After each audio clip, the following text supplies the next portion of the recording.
त्रिलोकी के भीतर दक्षिण की ओर पृथ्वी से नीचे जल के ऊपर स्थित इस दिशा में, दक्षिण दिशा में अग्निस्वात आदि पितृगण रहते हैं। अत्यंत एकाग्रता पूर्वक अपने वंशधरों के लिए मंगल कामना किया करते हैं। उधर ही नरक लोक है। भगवान सूर्य के पुत्र पितृराज भगवान यमराज अपने सेवकों के सहित वहां विराजमान है। ये त्रिभुवन का दंड विभाग है। जैसे छोटी छोटी कोतवाली है ना, और सबका एक विभाग का स्वामी है, ऐसे ही ये जो रोग हैं, नाना प्रकार के संकट हैं, विपत्तियां हैं, ये कोतवाली हैं। ये उसी दंड विभाग से आते हैं। और पूर्ण दंड विभाग यमपुरी है, जहां पूरा का पूरा हिसाब दिया जाता है। भगवान यमराज की आज्ञा होती है और पापी को वैसा 1 सेकंड में निर्णय हो जाता है। वहां वकील की जरूरत नहीं होती। वहां 1 सेकंड, इतने जीव रोज वहां लाइन लगी है। अपने दूतों के द्वारा लाए हुए मृत प्राणियों को तत्काल उनके दुष्कर्मों को देखकर उसका परिणाम दे देते हैं। तामिस्त्र, अंधतामिस्त्र, रौरव, महारौरव, कुंभीपाक, कालसूत्र, अस्थिपत्रवन, सूकरमुख, अंधकूप, क्रमि भोजन, संदंस, तप्त सूर्मी, बज्रकंटक, सालमली, वैतरणी, पूयोद, प्राणरोध, विशसन, लालाभक्ष, सारमेयादन, अवीची, अयहपान, इसके सिवा क्षार करदम, रक्षोगण भोजन, शूलप्रूत, दंदसूक, अवट निरोधन, पर्यावर्तन, सूचिमुख। इस तरह से प्रधान 28 नरक हैं। जो पुरुष यहां दूसरे का धन, दूसरे की संतान का हरण कर लेता है और दूसरे की स्त्रियों को फुसला करके हरण कर लेता है, दूषित कर्म करता है, उससे अत्यंत भयानक यमदूत काल पाश में बांधकर बलात् तामिस्त्र नरक में गिरा देते हैं। इस नरक का भयानक दंड है कि इसमें कहीं प्रकाश नहीं। थोड़ी देर भावना करना, एकदम अंधकार ही अंधकार। ना तो इसमें किसी तरह का उसको आहार दिया जाता है, ना अन्न ना जल, और निरंतर यम के दूतों की केवल सेवा होती है। इसे पीटो डंडे से, जैसे धोबी कपड़े को कूटता है, ऐसे कूटते रहो। अच्छा, वहां मरना है नहीं, ये हो कि भाई मर जाना तो 2-4 घंटे पिटाई होगी, मरना है नहीं। अब वहां केवल पिटाई ही होती रहती है। वो मूर्छित होता है, गिरता है, न भोजन न पानी, घोर अंधकार, केवल डंडे बरस रहे हैं, पिटाई पिटाई। वो बार बार मूर्छित होता है, लेकिन उसे अब ये सजा ऐसे दी जाती है, बोले इसे 100 वर्ष, 50,000 वर्ष, 1 कल्प। अब पिटाई ही पिटाई होगी। अब बोलो कितनी दुर्दशा है, कितनी दुर्दशा। इस लोक में जो मनुष्य किसी दूसरे को विश्वास दिलाता है कि मैं तुम्हारा मित्र हूं, और उसकी स्त्री के साथ वो गलत संबंध बनाता है और उस पुरुष को धोखा देता रहे। मान लो आपको मित्र बनाया और आपकी पत्नी का भोग किया, और उस मित्र को विश्वास दिलाता रहता है कि नहीं मैं गलत नहीं हूं, तो यमदूत उसे अंधतामिस्त्र नरक में ले जाते हैं। और वो कटे हुए वृक्ष के समान भयंकर वेदना को प्राप्त हुआ सुध बुध खो बैठता है, और उसके अंगों में वहां बहुत तरह की पीड़ा दी जाती, काटा जाता है, थोड़ा थोड़ा ऐसे ऐसे काटा जाता है, ऐसे ऐसे काटा जाता है। इसे अंधतामिस्त्र नरक कहते हैं। इस लोक में जो कि मैं बहुत बलवान हूं, मैं बहुत पुष्ट हूं, देखते हैं कि हमें कौन परास्त करेगा। जहां मन आया उस धन चुरा लिया, जहां मन आया बलात्कार, नाना प्रकार की गंदी चेष्टाएं की, दूसरे धर्मात्माओं का विनाश किया, प्राणियों से द्रोह किया, और नाना प्रकार की वस्तुओं को छीन छीन कर अपना और अपने परिवार का पोषण करते रहते हैं। वो जब अपना शरीर छोड़ते हैं तो रौरव नरक में जाते हैं, रौरव नरक। इस लोक में जिन जिन जीवों को जो जो कष्ट पहुंचाया है, यमराज के दूत वैसा ही वो रूप धारण करते हैं, रुरु नामक होकर के भयंकर कष्ट देते हैं। इसीलिए इस नरक का नाम रौरव है। जब किसी को कहा जाता है कि सारे रौरव नरक मिलेगा, मतलब भयंकर चरम सीमा का कष्ट। सर्प जैसे क्रूर स्वभाव वाले ऐसे जीव वहां हैं जो उसको काटते हैं, बार बार काटते हैं। मरना तो वहां है नहीं, महारौरव नरक, रौरव नरक ऐसे लोगों को प्राप्त होता है जो अपने शरीराभिमान में आकर के दूसरे धर्मात्माओं को, जीवों को नाना प्रकार के कष्ट देते हैं, उनसे वस्तुएं छीनते हैं, अपहरण करते हैं और स्वयं अपने परिवार और अपना भोग सामग्री एकत्रित करते, अहंकार के द्वारा भोग सामग्री, धर्म के द्वारा, भगवत प्रसन्नता के लिए। यदि अहंकार के द्वारा दूसरे की हिंसा आदि करके आपने, तो फिर वो भोग भोगना पड़ेगा। जो किसी की भी परवाह नहीं करते, अपने शरीर का पोषण करते हैं, दूसरे जीवों का मांस खाते हैं, ओ बकरा, ये ऐसे बहुत कोमल बेचारे जीव हैं जो बलहीन हैं। आप मनुष्य शरीर प्राप्ति की बलात् उनको पकड़ के विविध प्रकार से कष्ट देते हैं और मांस खाते हैं, तो वहां भयंकर यमराज के दूत उसी का मांस काट काट के उसको खवाते हैं। यमपुरी में उसी का मांस उसको नोचते हैं से मांस और उसको पवाते, ले आप पा। अच्छा, एक दो दिन की बात है नहीं, ये बहुत लंबा सजा होती है, भोगते रहो। जैसे कोई कहते अरे हम नहीं मानते, तो आप भारतीय विधान को ना मानो, करो, जिस दिन फंस जाओगे तो तुम्हारे पुरखा पानी पा जाएंगे। इतनी पिटाई करेगी भारत सरकार के जो सैनिक है कि तुम्हें हो फिर उस समय नहीं चलेगा कि हम नहीं मानते। तुम्हारे मानने ना मानने एक थोड़ी विधान है, फंस जाओगे विधान में तब पता चलेगा। गंगा किनारे जब थे तो एक मिले थे, ऐसे ऐसे सब अंगुलियां थी, तो बताया कि हम फंस गए थे तो अंगुलियां से टूटी हुई। वो बताते थे नाखून में ऐसे कील गाड़ी जाती है, अंगुलियां तोड़ दी जा, कितना कितना भयंकर कष्ट। काफी काफी समय तक बर्फ की सिल्ली में लिटा दिया, ऊपर से पिटाई हो रही, बड़े बड़े कष्ट, बहुत। अब आप इसे मानोगे अरे सब झूठी है, नहीं कहते झूठी, तो कर लो, देख लो जाके क्या हो रहा है। जैसे यहाँ की पिटाई को हम नहीं माने और बुरे आचरण करें, तो जब फंस जाओगे तो आपको बिल्कुल अनुभव करो, अनुभवी महापुरुष हो जाओगे। ऐसे आप नर्क को अभी मान रहे हो, कह रहे शास्त्रों में सब झूठा लिखा हुआ, जब भोगले को मिलेगा तब आप पता चलेगा आपको। जो यहां दूसरे जीवों का कच्चा मांस नोच नोच करके उनको यमदूत उन्हीं को खवाते हैं, जो यहाँ के जीवों को काटते हैं। जो अपने पेट पालन के लिए, अपनी जिह्वा के लिए बोले अंडा खाओ, अंडा में कोई पाप नहीं है, सुन लो, खूब गौर से सुन लो, ध्यान से। आखिरकार उस अंडे को रखे रहो तो उसमें जीव निकलेगा कि नहीं निकलेगा? आप देखो, जीव निकलेगा ना। किसी भी अंडे को आप रख दो, वो अपने समय पे फूटेगा, उस पे जीव निकले। जीव है, जो जीव मनुष्य में है वही जीव उन पक्षियों में है, उन पशुओं में है, चींटी में है, उतना ही जीव है। जो उन पशुओं को भूनता है, रांधता है, नष्ट करता है, कैसे कैसे निर्दयी लोग, वो तड़प रहा है जी, उसको आग में ऐसे बांधे हुए है। किसके लिए? इस असेंद्री के लिए। अरे हृदयहीन राक्षस, तेरी दुर्गति होगी। शास्त्र कहता है उन हृदयहीन राक्षसों से गए बीते यमदूत उन्हें कुंभी पाक नरक में ले जाते हैं। जो ऐसे राक्षसों से गए बीते हैं उन कुंभी पाक नरक में ले जाते हैं। और फिर क्या करते जानते हो?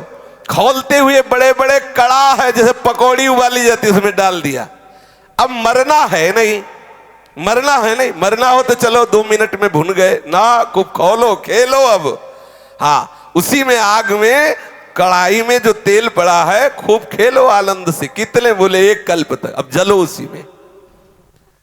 जो मनुष्य इस लोक में अपनी माता को गालियां देता है, माता को पीटता है, पिता को गालियां देता है, पिता को पीटता है, वैष्णव द्रोह करता है, वेदज्ञ जनों का विरोध करता है, शास्त्रों की निंदा करता है, उस पापी को यमदूत कालसूत्र नरक में ले जाते हैं। 10,000 योजन का घेरा है। 1 योजन का मतलब 4 कोस, 10,000 का मतलब कितना हुआ?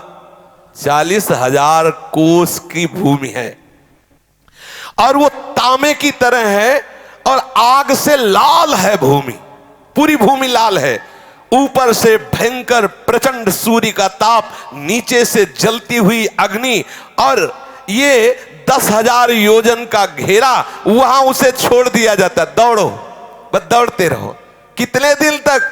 कल्पों तक दौड़ते रहो, भुनो, लो आनंद। तुम्हें समय दिया गया है। भी पीछे सत्संग में बोला था कल या परसों कि 70 वर्ष, 80 वर्ष, 90 वर्ष जो चाहो कर लो, लेकिन इसका परिणाम तुम्हें भोगना पड़ेगा। ऐसा मत सोचो। आंख मूंद कबूतर बिल्ली को दे के आंख मूंद लेता है कि अरे कुछ नहीं बिल्ली, तो बिल्ली छोड़ देगी क्या? वो तो एक ही झपटा में उसे खा जाएगी। ऐसे ही तुम आंख मूंद लोगे, अरे सब शास्त्र ऐसे ही है, ऐसे नहीं है। यहां तो ब्याज में मिलता है कैंसर और ये नाना प्रकार की सड़न गलन, ये ब्याज है। मूल तो यमपुरी में भोगो चल के। अब वो बेचारा इतनी लंबी भूमि में भागता रहता है, जलता रहता है, मरना है नहीं। बेचैनी बढ़ जाती है, छटपटाता है, लोटता है, खड़ा होता है, दौड़ता है, चीखता है, पुकारता है, कौन सुने? कितने दिन तक? बोले जितने उसके शरीर में रोम है उतने 1000 वर्ष तक उसमें रखा जाता है उसको, उतने 1000 वर्ष तक। इसको कहते हैं काल सूत्र नरक। जो पुरुष बिना आपत्ति आने पर वैदिक मार्ग का उल्लंघन करके पाखंड पूर्ण धर्मों का आश्रय लेता है, वैदिक मार्ग की अवहेलना करता है, वैदिक सिद्धांतों को गालियां देता है, उसे यमदूत ले जाते हैं कोड़े से मारते हुए। और नरक में 80 पत्रवन नरक है। उसके जो पत्ते हैं वो तलवार जैसे हैं, ऐसे पेड़ के ऊपर फेंक दिया जाता है, टुकड़े टुकड़े हुआ, गिरा, फिर फेंक दिया गया। बस यही लीला चलती है, फेंकते रहो ऐसे। यमदूतों की ड्यूटी तो फेंकते रहो ऐसे।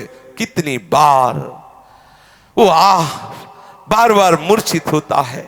वो उस समय विचार करता है अपने कुकर्मों को याद करके, हाय मैंने शास्त्र विरुद्ध आचरण की, शास्त्र की निंदा की, अवहेलना की, इसलिए मुझे दुख मिल रहा है। जो इस मृत्यु लोक में राजपद पर या राज कर्मचारी पद पर है और ये जानता है कि ये मनुष्य निरपराध है, लेकिन धन आदि के लिए या किसी बल प्रयोग की उसमें आकर के वो उसे दंड दे देता है, तो उस महापापी को सूकर मुख नामक नरक में गिराया जाता है। आपको अधिकार मिला है, भगवान ने आपको जगत की सेवा दी है। यदि आप जानते हो कि ये बिल्कुल अपराध रहित है और आप किसी के पैसे देने से या किसी के बल के दबाव में आकर उसे दंड देते हैं, तो आपको नरक की प्राप्ति होगी। महाबली यमदूत उसको ले जाते हैं और क्या करते हैं? पहले उसके ऊपर कूदते हैं, फिर इसके बाद कोल्हू में उसे पेरा जाता है। कोल्हू में, जैसे गन्ना पेरा जाता है ना, ऐसे कोल्हू में पेरा जाता है। जो यहां बड़े पदों में होकर के निरपराध लोगों को सताते हैं, निरपराध लोगों को दंड देते हैं, उनको यमराज के दूत फिर वहां पहले पैरों से कुचलते हैं, फिर कोल्हू में पेरते हैं। जो इस लोक में दूसरे निरपराध प्राणियों को रोते चिल्लाते हुए सुख का अनुभव करता है, खूब दर्द दे, ऐसे बड़े बड़े निर्दयी लोग हैं, यहां दर्द दे और वो समझते बड़ा आनंद। वहां ऐसे ही यमदूत आनंदित होते, नाचते कूदते यमदूत और उनको कोल्हू में पेरते, खूब दर्द देते हैं। इस लोक में जो खटमल, मच्छर, सर्प, बिच्छू, छिपकली, ये जितने ऐसे जीव हैं, इनको देखते ही मार देते, हिंसा करते हुए अंधकूप नरक में गिरते हैं। भगवान ने इन जीवों के कर्म के अनुसार इनकी रचना की, रक्तपान आदि इनका स्वभाव है। ये नहीं जानते। मच्छर ये नहीं जानता कि हम काट रहे हैं तो इनको दुख होगा, वो नहीं जानता। उसका जैसे हम भोजन पाने के लिए अन्न आदि पाते हैं, ऐसे वो उसका भोजन रक्त भगवान ने निश्चित किया, उड़ा दी। बोले अगर मच्छर नहीं मारेंगे तो नाना प्रकार के बुखार वाले रोग पैदा हो जाएंगे। सच्ची मानिए, जब रोग पैदा होना होता है तो हो ही जाता, रोग पैदा ना हो तो रोग अगर नहीं होना ना, तो आप खुले मच्छरों में बैठे रहो, नहीं का। हाँ, आप अपना बचाव पक्ष कीजिए, मच्छरदानी लगा लीजिए, पहले से ऐसी औषधि आदि कर लीजिए, अपने यहाँ छिड़काव कर लीजिए, लेकिन आप मच्छर को मारें, आप छिपकली को मारें, आप सर्प को मारें, बिच्छू को मारें, ऐसा हमारा शास्त्र अलाउ नहीं करता कि आप मारें, ऐसा नहीं। जो उनका स्वभाव है, उनका स्वभाव बनाया गया है, आप अपना बचाव पक्ष रख लीजिए। अच्छा, बचाव पक्ष में मर जाए, देखो अंदर की बात है, अब पता नहीं कि पीछे क्या काट रहा है, खुद वो ऐसे हाथ किया, वो मर गया, उसका कोई अपराध नहीं। आप जान के कि अच्छा ऐसे मारे कुछ लोगों का स्वभाव होता, मक्खी ऐसे देखते रहते, ऐसे ऐसे भरते रहते, ऐसे। और पूछो से क्या है, वो मजा आ रहा है, लेला मजा। हाँ, बोले जो यहाँ इन जीवों को मार, सांप दिखा रहे, मारो मारो सांप सांप। बोले काल, काल को तुम मार सकते हो? जितने यहाँ मच्छर, जू, रेंगने वाले सांप या पशु पक्षी मृग मक्खी जो भी, इनसे तुमने जो इनको मारा, इनको द्रोह किया, तो आप समझ लीजिए कि ये पाप आपको नरक ले जाने वाला है। आपका रोगग्रस्त शरीर होगा, बहुत कष्ट भोगने पड़ेंगे। इसलिए अंधकूप नरक से बचना, तो किसी जीव की हिंसा करना बिल्कुल ठीक नहीं है। जो मनुष्य इस लोक में रसोई बनाता है, गाय के लिए पहला ग्रास नहीं निकालता। देखो कितना सुंदर हमारे सनातन धर्म की मर्यादा है। दरवाजे पर एक गऊ बंधी हुई है, आप पहला ग्रास गऊ के लिए, ना गऊ है ना ग्रास है, कुत्ता है और सब ह्रास है। हाँ, अतिथि देवो भव, वहां लिखा कुत्ते से सावधान, क्योंकि अब कुत्ते का वास है, सावधान। निवास स्थान में गेट में लिखा है कुत्ते से सावधान, सावधान। यहां वर्णन कर रहे हैं श्री शुकाचार्य कि इस लोक में जब आप भोजन बनाते हो तो एक रोटी गाय के लिए निकालो, कुछ टुकड़ा कौवे पक्षियों के लिए निकाल दीजिए, अतिथि के लिए। आप गृहस्थ हैं तो इंतजार 1-2 मिनट दरवाजे पे निकल के देखना चाहिए, कोई भूखा कोई अतिथि।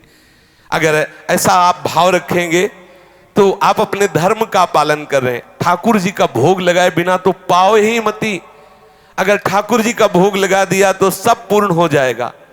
जो यहां पंच महायज्ञ के भागियों को बिना भोजन दिए स्वयं भोजन पकाते हैं, खाते हैं, वो क्रमी भोजन नामक निकृष्ट नरक में गिरते। गीता में भगवान ने कहा है जो मुझे बिना अर्पित किए हुए पाता है वो पाप खाता है। यही है पाप। चाहिए क्या चला जाता है?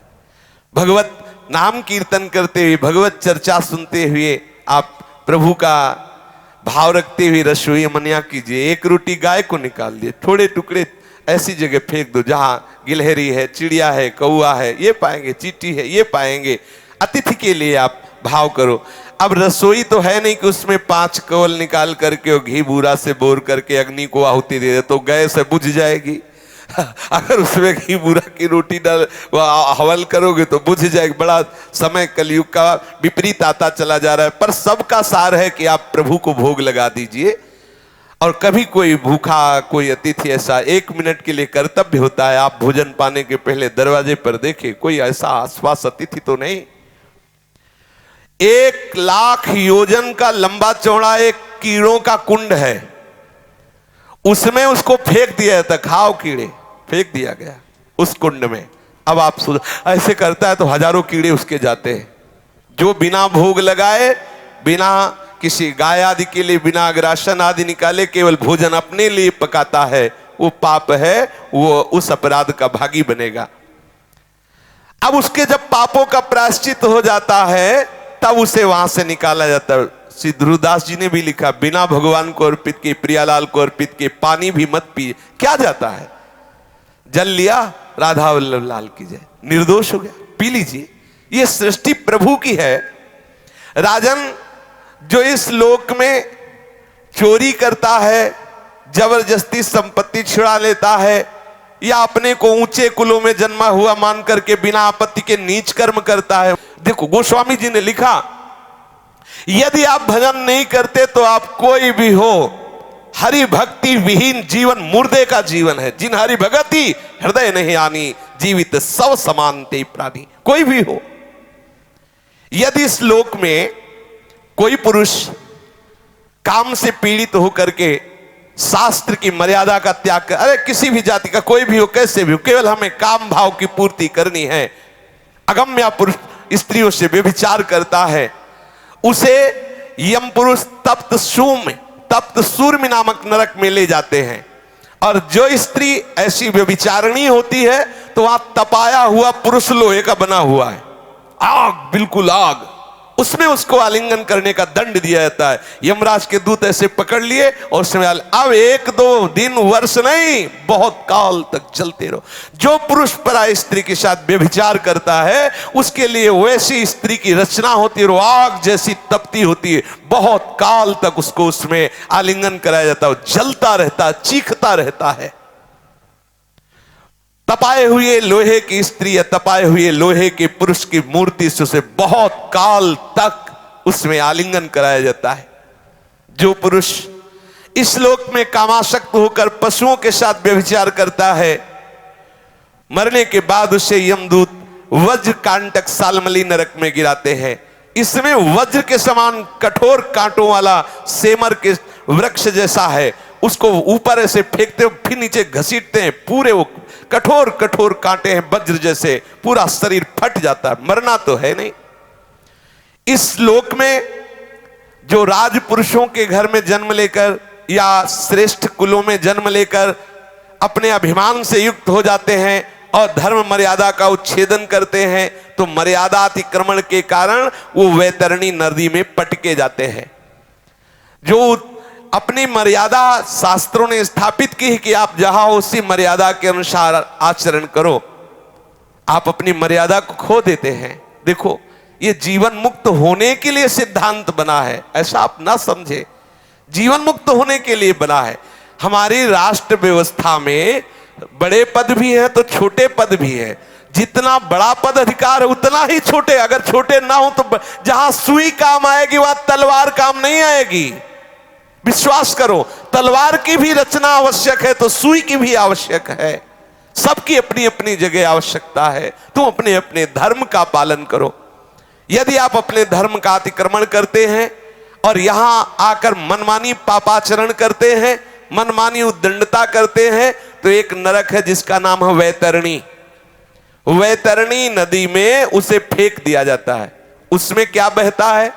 उसमें मल, मूत्र, पीप, रक्त, केश, नख, हड्डी, चर्बी और पिसा हुआ मांस, मज्जा, ये प्रवाह होता है, उसमें फेंक दिया जाता है। जो धर्म का उल्लंघन करता है, नीच आचरण करता है, पापाचरण करता है और मैं बहुत ऊंचे कुल का हूं ऐसा अभिमान करके, तो उसको फेंक दिया जाता है।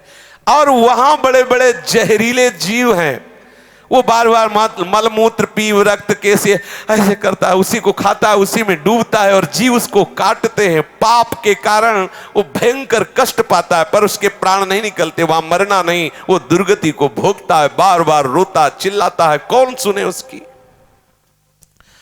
जो लोग यहां पवित्रता का त्याग करते हैं, अपने शास्त्र के द्वारा निर्धारित आचरणों का त्याग करते हैं, नियमों का त्याग करते हैं, लज्जा को त्याग करके, तिलांजलि दे करके नाना प्रकार के गंदे आचरण करते हैं, पशुओं के साथ गंदे आचरण करते हैं, उनको ये सब पीव, विष्ठा, मूत्र, कफ आदि से भरे हुए कुंडों में फेंका जाता है। इसे पुयोद नरक कहते हैं। पुयोद वो शाबिनी घृणित वस्तुओं के बीच में बहुत काल तक सड़ता रहता है। यहां जो अपने को उच्च कुल का मानते हैं, कुत्ता पालते हैं, देखो शास्त्र में पहले से लिखा हुआ, देखो कुत्ता द्वारपाल की तरह दरवाजे में है, उसको भोजन दो, उसको रखो। अब वो रसोई में जा रहा, जामन आ रहा, लग शंका कर रहा, तुम्हारा मुंह चाट रहा है, अरे भाई थोड़ी तो मर्यादा रखो। व्यवहार का सब में भगवान है, पक्का है। लेकिन देखो, जब आप शौच करते हो तो आपका ही शरीर है, आप फिर माटी लगा के हाथ क्यों धोते हैं? सोचो आप, बोले सर्वम खलविदम ब्रह्म हो, तो शरीर तो मेरा ही है, लेकिन जब सोचते हो तो उसे फिर हाथ लगा के धोते हो। ऐसा नहीं कि उसी से हो सकता है वैसी भी आदतें हो गई हो कि उसी हाथ से भोजन पालो जाए, ऐसा भी हो सकता है, क्योंकि अब ज्ञान ही खत्म, पशुता आती चली जाए। किसी ने बताया था कागज से पोंछ लिया जाता है, पानी की जरूरत है नहीं। किसी ने, अब हमारे तो समय से अभी तक ऐसा कोई संयोग पड़ा नहीं, लेकिन लोग ऐसा बताते हैं कि अब एक और विधान चला है, कुछ कागज जैसा होता है, बोले उसे पोंछ रहे। भगवान कैसी है? हाँ, टिश्यू पेपर कह रहे हैं। हाँ, तो जो ऐसे अपवित्र आचरण करता है कुत्ता, देखो यहां कुत्ते के प्रति द्वेष भाव नहीं है, लेकिन आप ठाकुर के लिए रसोई बना रहे हो, ठाकुर सेवा विराजमान है, आप पवित्र, तो आप ऐसा नहीं है कि ये हाँ उसको रखो, दरवाजे पे रखो, खवाओ पिलाओ उसे, वो द्वारपाल है, उसे खूब सेवा करो, हम इसमें कोई निषेध नहीं है। लेकिन उसको हाँ अब वो मुंह में चाट रहा है, अब अरे थोड़ा तो ब्रह्म ज्ञान से नीचे उतरो, थोड़ा तो नीचे उतरो। हाँ अब वो रसोई की सामग्री तैयार हो रही, वही रसोई की दीवार में लघु शंका कर रहा है, वैसे थोड़ा सावधान रहो। जो शास्त्र के विपरीत आचरण करते हुए और पशुओं का वध करते हैं या अपने को उच्च कुल का मान करके ये सब ऐसे आचरण करते हैं, वो प्राण रोध नामक नरक में डाले जाते हैं। वहां यमदूत उनको लक्ष्य भेद करके बार बार बाणों से बेधते रहते हैं। जो पाखंडी लोग यहां पाखंड फैलाते हैं और यज्ञ में इससे देवी प्रसन्न होंगी, इससे अमुक प्रसन्न होंगे, बकरा की बलि दो, मुर्गा की बलि दो, ऐसे आदि आदि उदाहरण देते रहते हैं, उनको वैवस्व विशसन नामक नरक में डाला जाता है और वैसे ही बार बार उनकी गर्दन काटी जाती है। ध्यान रखना, किसी भी जीव की हिंसा करने से कोई देवी देवता प्रसन्न नहीं होते। हम उनको देवी देवता ही नहीं मानते जो दूसरों की हत्या से प्रसन्न होते हैं। सामर्थ्य दी गई है दूसरों को सुख पहुंचाने के लिए। जितने भी देवी देवता हैं ये सब जगत का मंगल करने के लिए है, ऐसा मंगल करने के लिए। कुपुत्रो जायते क्वचिदपि कुमाता न भवति। पुत्र तो कुपुत्र सुना गया है लेकिन मां कुमाता नहीं सुनी गई। जगदम्बा मां है, वो तुम्हारे जैसे भाव वाली नहीं है कि उसके तुम जैसे बच्चे हो, वैसे ही बकरा भी बच्चा है, वो अपने बच्चे की गर्दन कटवा के प्रसन्न होने वाली मां नहीं। बोले नहीं, दुर्गा और काली तो तब प्रसन्न होती जब खून पीते हो। खून पीती उन नीचों का जो धर्म की मर्यादा का उल्लंघन करते हैं, भगवान की बनाई हुई मर्यादा का नाश करते हैं, जब संसार में वो ऐसे आतंक फैलाते हैं, तब यही आद्य शक्ति रूप धारण करती है, क्रोधित होकर उन दुष्टों का गला काटती है जो धर्म के विपरीत आचरण कर, उनका खून पीती। बेचारे नाजुक सीधे साधे नाबुल पशु पक्षियों का नहीं। ऐसे पापियों को विभूषण नामक नरक में डाला जाता है, बहुत ही कष्ट दिया जाता है। जो कोई चोर या राजा या राजपुरुष, मान लो आप राजा हैं, आपके प्रतिकूल ऐसा भाव आ रहा है और आप नगर में आग लगवा दिए, समर्थ हैं, या आप राज कर्मचारी हैं, बिना अपराधी को किसी को पूरे परिवार को फांसी पे आदि आदि आदि दंड, किसी को विष दिला दिया, या गांव के गांव लुटवा लिए, या व्यापारियों के दलों को लूट लिया, या आदि आदि। आप अधिकारी हैं, आप बल आपको प्राप्त हुआ। यदि आप कहीं ऐसे आंतरिक कार्य करते हैं जो हमारे शास्त्र के विरुद्ध है, तो जिनकी दाढ़ें वज्र के समान है, ऐसे 20 यमदूत भयंकर कुत्ते का रूप धारण करके उसके ऊपर टूटते हैं। 20 एक साथ, वज्र की जैसी दाढ़ें चीर चीर कर, वहां मरना है नहीं, बहुत सावधान।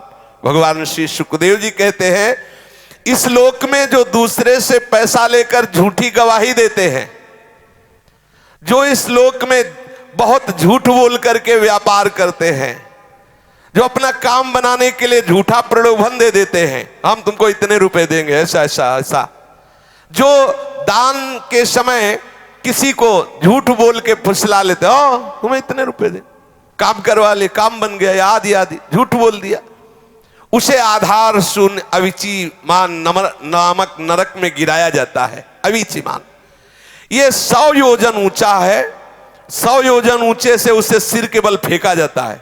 बार बार बस यही किया जाता है, नीचे गिरा फिर ऊपर से ले गए, फिर 100 योजन से नीचे, ऐसे भयंकर कष्ट। इसे अविचीमान कहते हैं। गिराए जाने पर उसके शरीर की नस नस टूट जाती है, प्राण तो निकलते नहीं, फिर ऊपर ले जाएगा, फिर पटका गया, फिर ऐसे ऐसे। यहां जब कोई, देखो ध्यान से सुनना, कोई संकल्प लेता है कि आज के बाद मैं ये नहीं करूंगा, या आज से मैं ऐसा करूंगा, बहुत होश में बोलना, ये कोई साधारण नहीं है।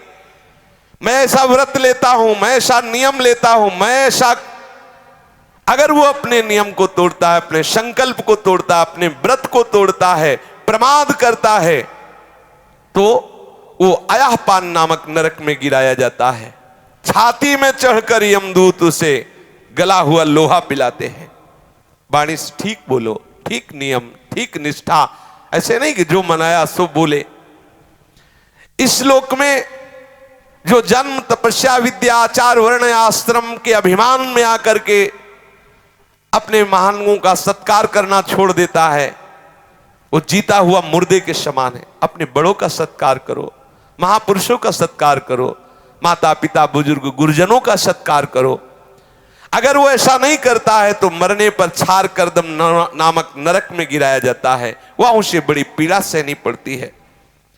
इस श्लोक में जो भैरव, यक्ष, राक्षस आदि का आयोजन करने के लिए पशुओं को मारते हैं, खाते हैं, उल्लास मनाते हैं, तो रक्षोगण भोजन नामक नरक में ले जाया जाता है। कसाई की तरह कुल्हाड़ियों से काट काट करके उसका मांस, उसका लोहू यमदूत भक्षण करते हैं और खूब उत्सव मनाते हैं।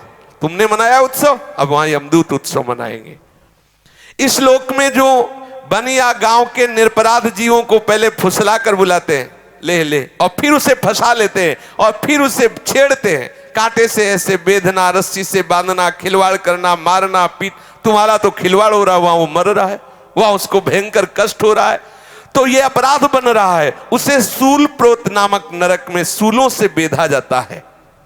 जो यहाँ कंक, बटेर, बंदर, कुत्ता आदि जो भी जीव हैं, इनको फुसला के बुला लिया, फिर इनको आप कष्ट देते हो, इनको ताड़ना देते हो, तो उसको ये कष्ट मिलता है।